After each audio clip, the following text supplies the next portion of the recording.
Thank you, Jessica. Welcome, everybody, to our Rise Worship Sunday service. My name's Eric, and we have a very full session today with a lot of different types of music, and we have some instrumental music, like you just heard, and then we've got some guitar and singing songs, and the theme today is Know Thyself, and we have 3 of our ministers here today that are going to be sharing on that theme. And one of them is my partner Dini, who's here, and we're going to do an instrumental song next with her saxophone and my guitar.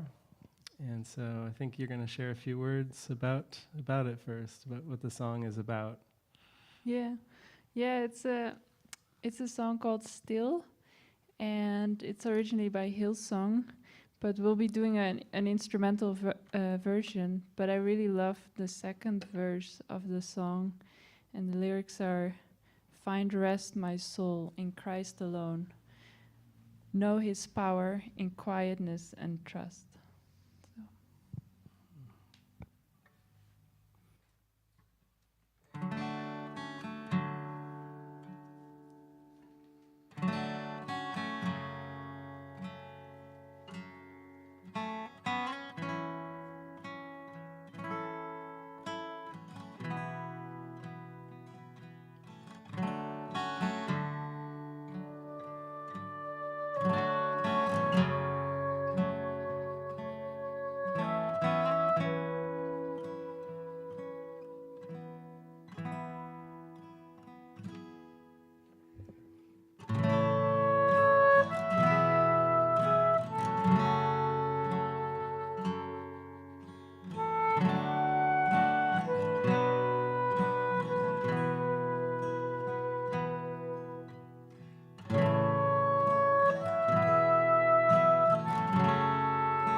you.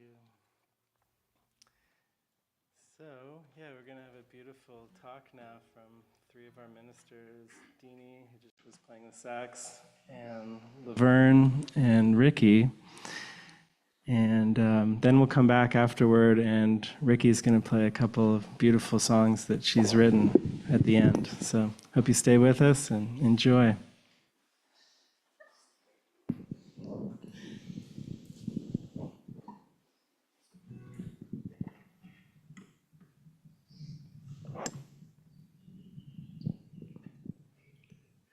Yes, thank you, Eric.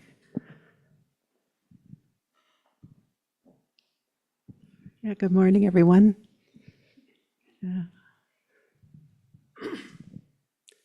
Yeah, the three of us came together because we're part of the Tabula Rasa Mystery School team. And even though the Mystery School isn't for several months now, it won't start until June, we've actually already started in terms of connecting with one another and connecting with other members of the team. And so, yeah, basically for us, the mystery school has started. And yeah, we're just going to share today, like, how we got here, how we ended up as part of this team, and really around this theme that of the mystery school, which is to know thyself. And I know just for me, I feel like this project, the mystery school, is the answer to a prayer that I had last year. It was in around March, where I was part of the Mystical Christ Academy team, Eric and Helena and I, and I felt like I wanted to go deeper. And I was living in an apartment in Chapala at the time and had been there for a few years, and I was connecting in with the community, with projects and with the AI team and with the MCA, but I felt like there was just a deeper calling that I had, that I wanted to have a deeper intimacy with my brothers. And so I put that prayer into the prayer basket for the MCA, really not knowing what would happen from there, but I felt like it was a deep, heartfelt prayer, as many of the students who were in the MCA also had very deep prayers. And just as soon as I had put that prayer into the basket, I heard about this possibility of coming back into the community and living in the community, and even exploring that idea, which was quite interesting to me, because I felt like I was pretty set up here in Chapala with a nice apartment, and I could come over here to La Casa and connect in and still have my place, and that felt really comfortable. But that deeper prayer was still there, and I mentioned it in sort of passing to Lisa and Jason at the time. We had went out to lunch one time, and a few days later, I was invited to a breakfast here at La Casa, and David had mentioned, "Oh, Laverne's thinking about coming back into the community," and it was just so fast. Everything just happened so fast, and in answer to that prayer of a deeper intimacy, that I left my apartment, and on April 1st, I came back into the community, and I'm now living at Quantico, which is beautiful, and it has actually been that answer to that prayer of the deeper intimacy, starting with the MCA, with the students there, with Eric and Helena, and has really continued with my involvement with Lisa's book and the book team, the people at Quantico, and now with the new configuration of Mighty Companions that are involved with this, with the mystery school. So it's pretty exciting. At the same time, it's a bit scary. I think just thinking, wow, I don't know, how deep this rabbit hole goes, and how, when I say that deeper intimacy, really what that means. But I do feel like it has, for me, meant putting the relationships first, and really that prayer of seeing my brother's innocence and seeing myself in my brother at all times. And sometimes it's a challenge, but I do feel like, this whole place and this community has been set up for that purpose of forgiveness. And I'm so grateful, like, to be surrounded by ones who have devoted their lives to this purpose of awakening, and devoted their lives to this forgiveness. And I can see that there's no place else that I'd rather be, although I can also say that it has taken me out of my comfort zone for sure, in terms of maybe what I thought I wanted out in the world. Because I realized that it has been about 5 years since I left the community, after being in it for 7.5 years or so. And, I got to really fulfill some whims that I had around traveling, around living by myself, around opening a coffee shop. I got all those things done, but it was like, okay, did that. Now I really want to get back to, my purpose of, seeing that I'm the dreamer of the dream. And this is where I get to do that. And I feel really, inspired even about the mystery school, because it's really this opportunity for ones to come closer and experience what that is like to practice, forgiveness, and seeing one another's innocence, and practicing no private thoughts and no people pleasing, and really getting to experience the depth of that. And what I've noticed just more and more in my life is just this kind of bubbling joy that is just always there. And noticing that just during the day, like, oh, wow, I feel so happy. I feel so joyful. And I love connecting with everybody, that I have relationships with, or projects with, or that I live in the house with. Like, I just want to use everything for this purpose, like just give it my all is what it feels like. And just feeling that I get those reflections from everyone around me as well, that everyone wants that same thing here. So just coming back into the community in April, and going through the MCA, and then Lisa's book came in right after that. And then, who could have guessed? But in August, I kind of mentioned to Lisa, like, oh, kind of interesting. My period started. I've never had it for like 10 years. And she's like, oh, maybe you should go get that checked out. And I ended up having some tests here in Ahihik, and they told me that I had uterine cancer, and which was, quite a shock. And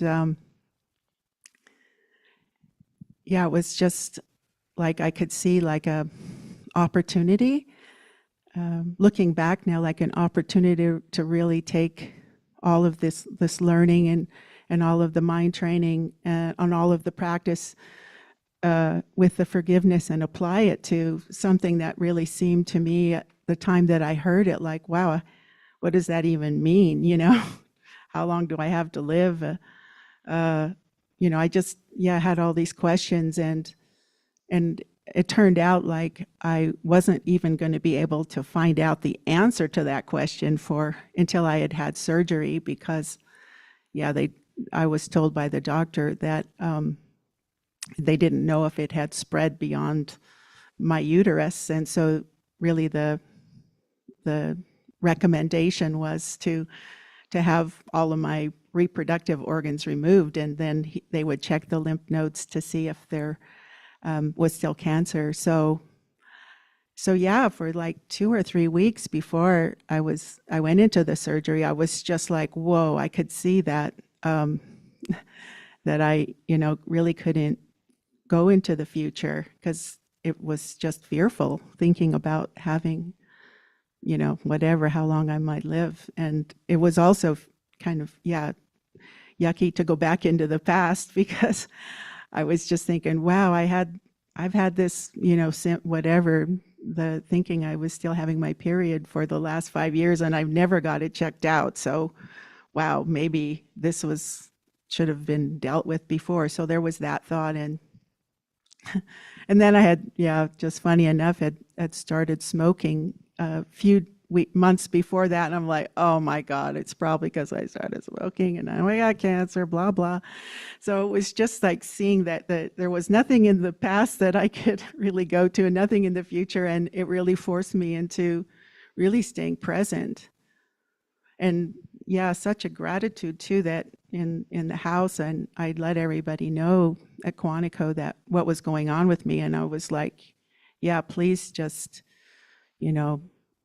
don't practice any false empathy with me. I don't want to be treated any different than I was before.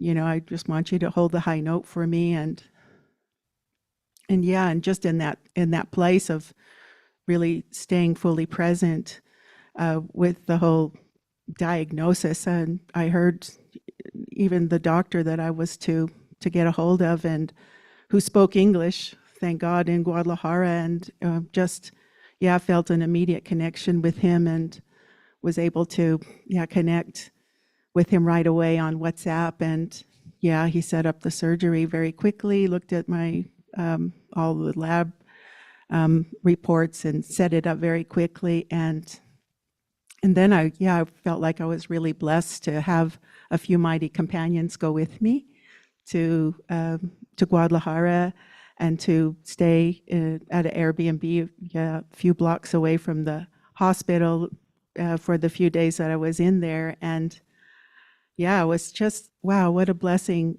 it was to just have being surrounded by people who were really, not seeing the disease or not seeing, the illness, and really helped me to stay in that place in my own mind, like, whoa, this is so, this is nothing really. And I could stay in the present moment in that place. And by the time that I got to the hospital and I was going to be admitted into the surgery, I was just kind of funny at that point. I was like, felt it, just such a happiness and kind of a giggliness in my heart. And even just getting these reflections back from the admitting doctor was actually Lisa, JP, and I that went to the hospital and went into the office of the admitting surgeon or admitting doctor, and he's like asking me these questions. Oh, have you been drinking? Do you drink alcohol or do you take drugs? And no. He's like, oh, do you smoke? And I said, no, I don't smoke. And then Lisa's going, yes, you do. And I said, I go, no, I quit 4 hours ago. We just all just crack up laughing. It was so funny. And he just was laughing along with us. And it was just beautiful that all the people there in this little tiny hospital, maybe I was the only one on the second floor, were just so beautiful and just so loving, and so many symbols of Jesus around, and of Mother Mary and Lady of Guadalupe, just like all around, and very quiet and prayerful inside the hospital. And it was just the only thing I really remember about the surgery was right before the surgeon put me out, and he says, just put your hands out like Jesus, he said. And then I was, that was kind of all I remembered until after the surgery. But it was just such a, it was so easy in that way. And so, given that I feel like one of the reasons I came back to the community was for me to go through this, to be able to be surrounded by mighty companions, and such a gratitude for that. Like I don't want to take that for granted at all the power of that, people holding the high note for you and not, seeing error or not seeing a problem. And yet at the same time, when I was sharing the things that I thought I had done wrong in the past, I never felt like I had a reflection of wrongness about that. So it's very powerful for me. And I feel like I've, just really taken from that experience that, the power of staying in the present moment, no matter what's happening, whatever the intensity is that's going on around me. And I feel like, that's what I feel a big inspiration about with the mystery school, is that we're inviting others to join us in that kind of a space, and it isn't available just randomly out in the world. It's really, it's just something that, I don't want to ever take for granted. And so, just a lot of gratitude to be able to connect with the team already. We're starting to get some applications in, and it's beautiful to see the ones that have submitted, saying, oh, I heard in prayer to apply. I heard in prayer to do this. And it's just that feeling of, it's not, it isn't casual that they're coming in, that they have a deep prayer and this is the answer to that prayer. So I'd just like to turn it over to Ricki, because she's really shared a lot with us, Deanie and I, just even of how she's ended up here now. Yeah, thank you, Laverne. Thank you. Yeah, the mystery school it's really a Holy Spirit setup.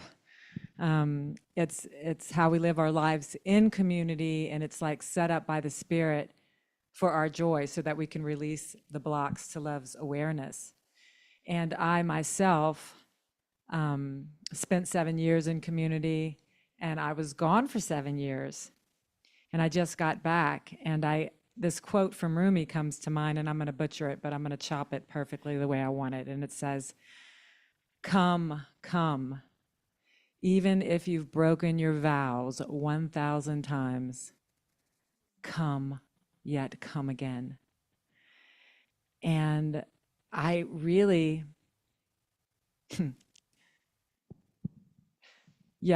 actually, Frances Zhu also comes to mind when I once asked her how come her awakening was so quiet and gentle, and mine was so intense and loud. And she just said, well, wasn't your life really extreme and intense in the world? And I said, yeah, it was. And I'd been through like a rock star life. I had been through Hurricane Katrina, and just recently I went through that Asheville flood hurricane, which was very similar. It's like, I feel actually so blessed. I was at the hairdresser and she said, wow, I'm never traveling with you. And I thought, I hadn't looked at it that way. I hadn't looked at it that way because I feel like the Holy Spirit, Jesus, is willing to wipe out whole towns to get me back. And that's exactly how I feel. I mean, literally, I do feel like it was really guided when I left community. I feel like I was way more unconscious than the other ones here. Like I had such a thick veil, and when I left, I stayed connected for quite a while, and it was so beautiful. But then I had to kind of like forget this course, forget this book, and come with holy empty hands unto your God. Only I wasn't really at that point yet. I wanted control so bad, and I wanted to shine my light in the way I had seen it as a little girl, and had lots of little girl things to heal. But I went on this journey, and it seemed on the outside like I left community and started. It seemed beautiful, I stayed connected with David, and I toured Europe, and but then I got more and more further away until I even dropped the book. But I was, I had retreats on the beach that I facilitated. I traveled with Netta Bowen, and I even started my own community house with 9 women. I mean, I did these things, but I started to slowly lose my purpose, lose my way. I wanted stability in the world. I wanted to know that I wouldn't have to go through what seemed frightening to me. And I was setting up a world so that I didn't have to be afraid anymore. And I started to get more and more depressed. And I was feeling so isolated and alone because for 7 years, I had so much support and love. And to be in the world where no one understood my language, from a very young child, I only could think about God. I used to sit on the dirt in the backyard and just say, why did you drop me off here? I don't understand. And I had a Catholicism going through my ears, but I stayed in communication with God, like, you've got to be kidding me. This can't be it. And so that was also my journey outside of community, just saying, you've got to be kidding me. This can't be it. And because it seemed like I was getting to do everything I wanted. So when I came here again, I set myself up in one of the most wonderful music towns in the United States, Asheville, North Carolina. And I had just did this awesome album from a guy who produced Whitney Houston and all those people. I had gotten hired. I'm in a mansion watching a cat. I just got hired at a wellness center. That weekend, I was going to facilitate my own retreat. And I heard on the news that there was a possibility of this hurricane going inland and filling. I read and read and read. It's going to fill up like a bowl of soup. And I had like, oh, isn't this familiar? I've been through this before. And I could have evacuated, and I didn't. I went in, I set myself up in the bathtub at night, and it did happen, and I lost contact with the world for 6 days. It was the best thing that ever happened to me. After 3 days, I was like, okay, I'm so scared that I'm gonna die.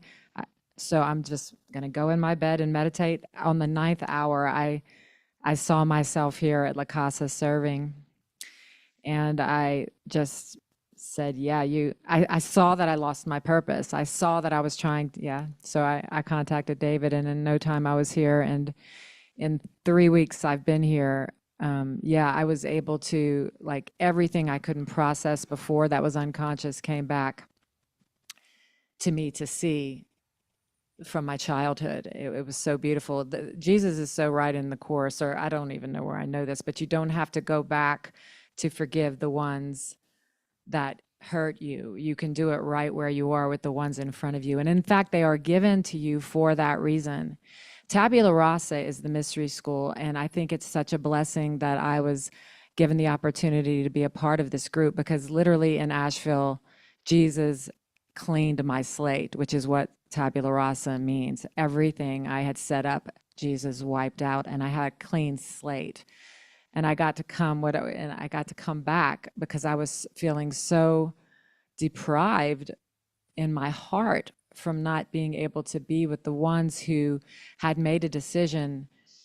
I say we all made a decision for God only and to give up the world. I say that, and it's true, but in reality, there is no way to deny a calling. When you're called, you are called. And if you don't follow that call, it's so painful. And so I have been fighting this calling, and it's just been so painful. And I longed, I used to say, God, we speak the same language. We use the same words. Well, I longed for that language. I longed for those ones that I could just, be me, have my calling. God would not open one door. and when I forced it, he slammed it. So yay, thank you, God, because I just, I really want to live from my heart, and everyone in this place of Living Miracles, that's their goal, to live from their heart and not from the intellect, to lose themselves in the heart of God, to come out of time and to really consistently know and be aware that we are eternal love, that we are spirit, we are not a body, we are all one, we're all connected, and we can have this prayer together. Where two or more are gathered, there I am. And I am so grateful to be not alone on this journey. I want to invite you all to the mystery school, because that is the experience. That is the opportunity to it's set up. It's a Holy Spirit setup so that you can see what's blocking the love and have mighty companions to support you along the way to release it and live in everlasting joy. So I'm excited. Deanie, I'll pass it to you now. Yeah. Well, I would like to read a quote. It's from the Tabula Rasa pamphlet, which is like one of the early teachings, writings from David, and that really inspired the mystery school when it was first organized like years ago. And it's from the section Come and See. Now is the time. There's nothing left to seek for in this world when it can be exchanged for another one. What a wonderful world there is to behold in forgiveness. And yeah, for me, I've been feeling this since the new year, I think, like this excitement in a way with like, oh, if that's really true, that, I don't know, with true forgiveness, we can see this this wonderful world, the real world, the happy dream, like, oh my God, I want to give it my all, and I want to see that. And yeah, like feeling the excitement of that. And it's like, okay, every day again, like, okay, it's another opportunity to really give everything to that. And I feel with the mystery school, it feels just so symbolic. It's actually how I came to the community like 3.5 years ago. And for me, it was, I felt like I got showered in love. I came for 6 weeks, and it was just like I felt all the community was like giving all their gifts. Like there was so many different ones who came in and, I don't know, like giving a concert or doing a session or showing a movie, like all these different ones sharing all their gifts. And then there was this service element where I felt so lit up by, and it was just so much fun. And I feel this school is maybe going to be similar in the way that it's like, like so many different, there will be a strawberry festival right before, but the ones here in Mexico, it will just be like everybody offering their gifts and wanting to just, being together in that swirl and welcome everybody who comes for a first time to get a taster of the way we live. And so I'm just really excited to be able maybe to offer whatever I've received, or to help in a way, whatever way it looks. And so each of us had something that we were inspired by in terms of the materials that were put together for the mystery school. And for me, we had a Rumi quote that was the phrase in there that touched me so much, was just come as you are.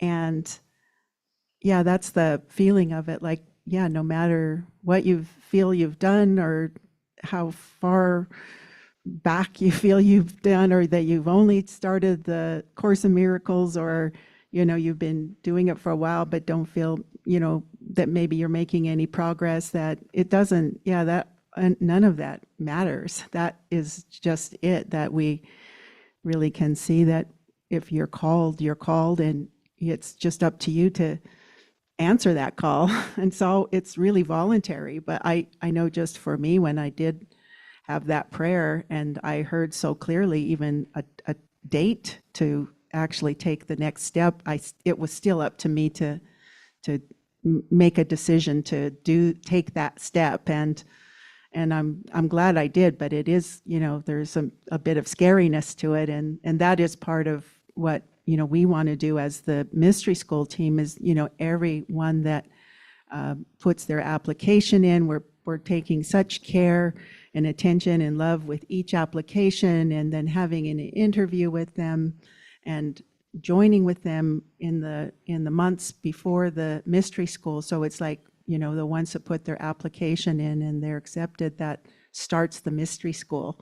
And then it's joining in with us in the mind, because, it's one mind healing itself. So that's the feeling of the mystery school in general. And yeah, I just did want to say kind of just to my story about the whole cancer thing, because it just came up on the 3 months of checking to see, if I had cancer, and I was cancer free. So, that was just last week. So that was really kind of nice to know that that had all been handled. And I think I just look back and say, wow, that was really fast, how quickly that happened. And can see that it was really all for the mind training. It was all for for me to really practice again and again, being in the present moment without a future and without a past. Yeah. Thank you. Yeah, I don't know how much time we have, but just a little blurb about, if you're thinking about signing up, we had talked about this so much and it didn't come out, that once you say yes to God, this is such a deep journey that the ego will come in and try to, stop it. So the fear and the doubt thoughts tend to come up. And for me on my journey, it seemed like almost every year my mom would almost die. And I would have to go home it's been 17 years now since she's had this rare form of cancer. And every time I was about to go deeper, my whole family would be like, you have to come home, mom's going to die. And a friend normally said, I don't know your mother, but I do know one thing. She's always dying.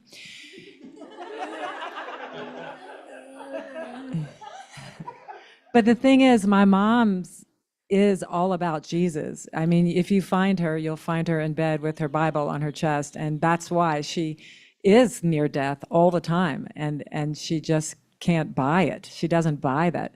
She just believes in Jesus so much that she keeps getting healed. But yeah, I just have to be careful about rushing home.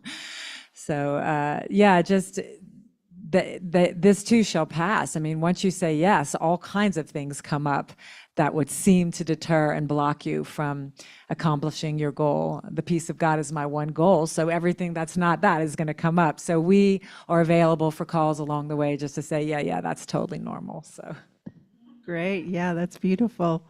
Well, there's a small section of the course that I'd like to read just to sum it all up, really, because, it's all about coming together and knowing that we're not doing this alone, and that mighty companions are by our side at this point. So this is from Entering the Ark. You may wonder how you can be at peace when, while you are in time, there is so much that must be done before the way to peace is open. Perhaps this seems impossible to you, but ask yourself if it is possible that God would have a plan for your salvation that does not work.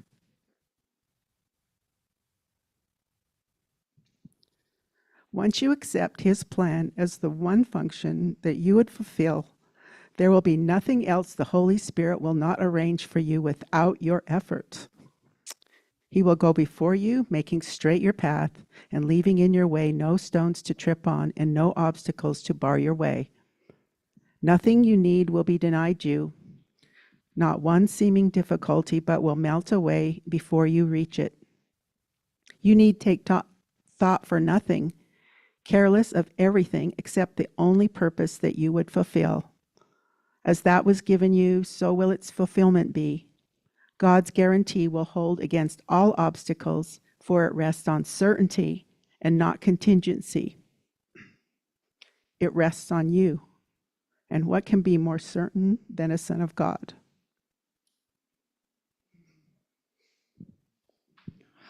Thank you so much, Laverne. I had heard that and you read it.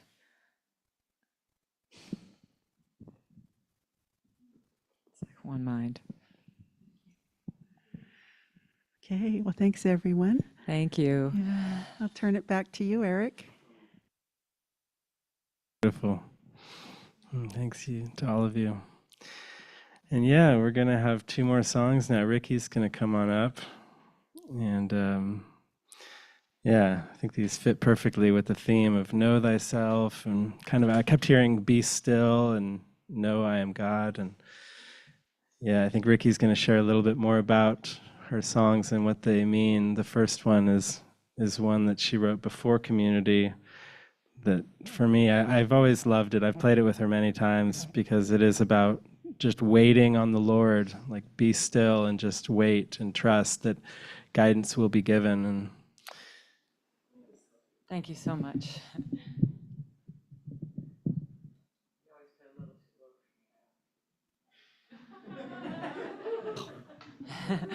It's good. Yeah, we're on Capo 3, Eric. Yeah, this song, I was living in Florida, walking through a forest every day. I could feel, this was the first time I came to community. I think, I don't know, I'm lost, 15 years ago, something like that. But I had been studying the course for 3 years, and I could feel that there was a next step coming in. And I had no idea what it was. And so I just really kept hearing, you know, if you're not sure where to go, stand still, wait upon the Lord. And this song, Wait Here, came through. It seemed like such a long wait before my next step came in. I was doing the course alone for 3 years. It was working. I was seeing the benefits, and I wanted more. and Living Miracles community came in, and I was so naive. Like, I literally was learning how to use the internet at the time. I didn't know how to use it, and I put in A Course in Miracles, and David came up, and I watched one 30-minute video, and then I moved in. He was like, we can watch movies waking up, and I was like, no. And I was just so excited about that. That sounds so restful and relaxing. God. It's like, well, that's not it, but anyway, it got me here.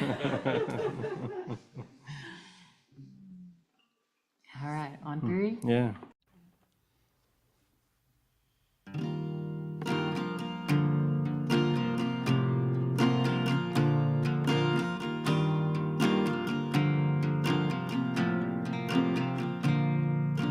God to this life,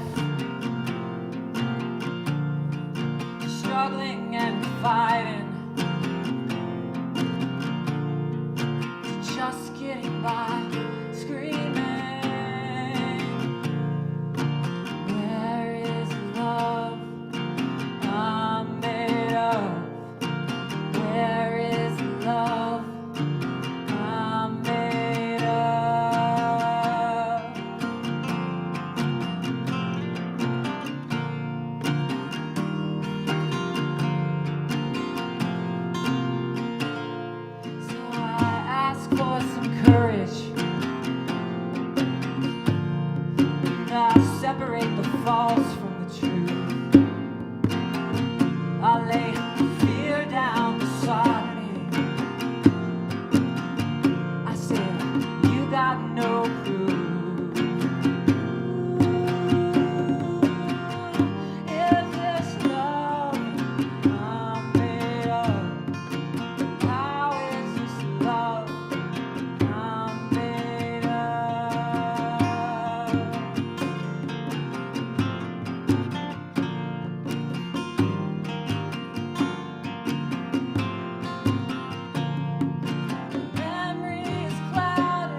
I'm so grateful. I'm so blessed to have a platform to extend this music and feel God again. It was just so, it was really empty without, the music was just empty. And this next song is called Ride of a Lifetime, and I wrote it here in community. It might have even been like the first song I wrote here. It was, because I thought I was coming to watch movies. I had no idea what I was coming into, and there were so many miracles. It's been a ride of a lifetime. Yeah, this is one of the first songs I wrote here. And what are we going to capo this on? 5 or 6. You said 6 maybe before. Okay, 6 sounds good. 1, 2, 3. And you know what? I'm not going to play. You're going to play the guitar because you're better. Way better. Ready? I'm ready.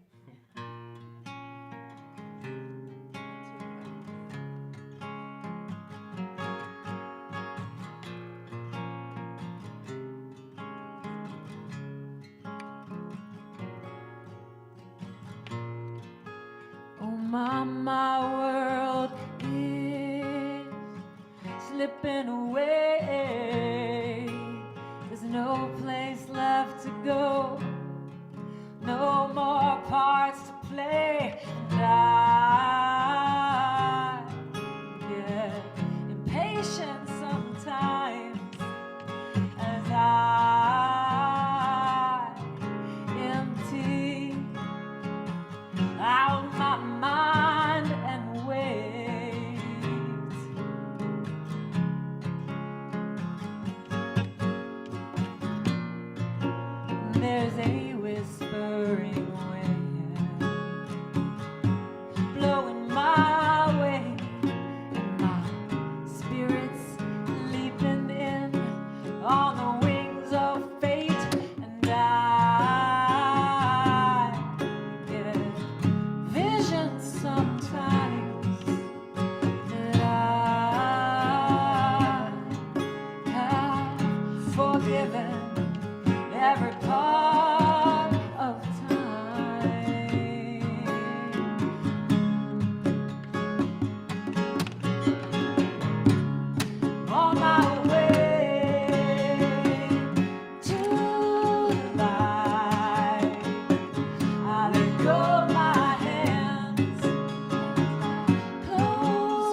you.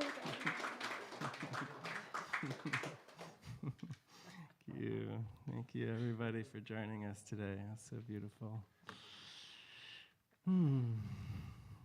Have a beautiful rest of your weekend, and we'll see you next Sunday, hopefully, or beforehand. Love you all.